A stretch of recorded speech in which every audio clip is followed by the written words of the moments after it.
Voorreg om te gesels met die afrigter van die WP onder 17 span, Maxwell Stoffels. Maxwell, wel gedaan, jy het net in Namibië gespeel, goeie oorwinning, lekker om hierdie toernooi te speel, nee? Ja, Arie, ek dink dat is wedstrijd 3 geweest, maar die boys het mooi naar die party toe gekom. Ons het 1 of 2 beserings gehad vir die dag, maar die seuns het mooi dinge by mekaar gehou. Ja. En Namibië het 'n excellent setup daar. Ek dink obviously met hulle wat getravel het, alles speel 'n rol, so hopelik het hulle môre 'n beter dag. Ja, absoluut. Hulle het gelyk opgespeel teen die Pumas ook, so dit was 'n naby wedstryd daai gewees. Julle het goed begin.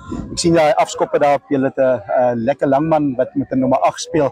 Die afskoppe kompeteer hy goed en dit is 'n goeie troefkaart as jy afskop reg is. Yes, ek dink daar sekere sisteme wat ons in plek wil sit wat net vir ons bietjie meer besit verseker. Ja. En afskop is een van dit. Een van die fasette wat ons trots in vat om die bal terug te kry. Ja. So dis iets wat ons in die build-up na die event het ons baie aandag aan gegee. Ja.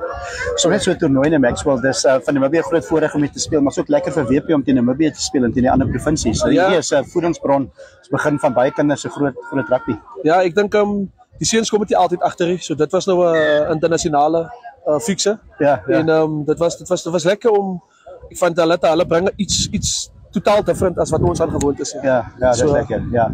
So net een van die programme wat ons op ons Kaap vol hoop, maar hoop ook en ek weet jy stap 'n sterk geestelike pad ook en lekker om die kinders hoop te gee, maar dis ook 'n belangrike rol wat die afrigters speel en die mense rondom die kinders. Ja. Dis nie net rugby nie, dis menswees ook nie. Ja, ek dink ietsie wat ons trots in vat. Ek dink ons het die dag begin met 'n gebed.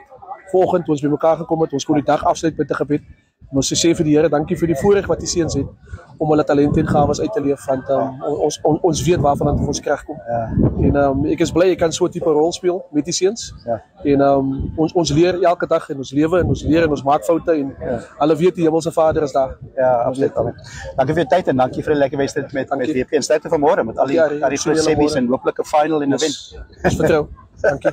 Dankie.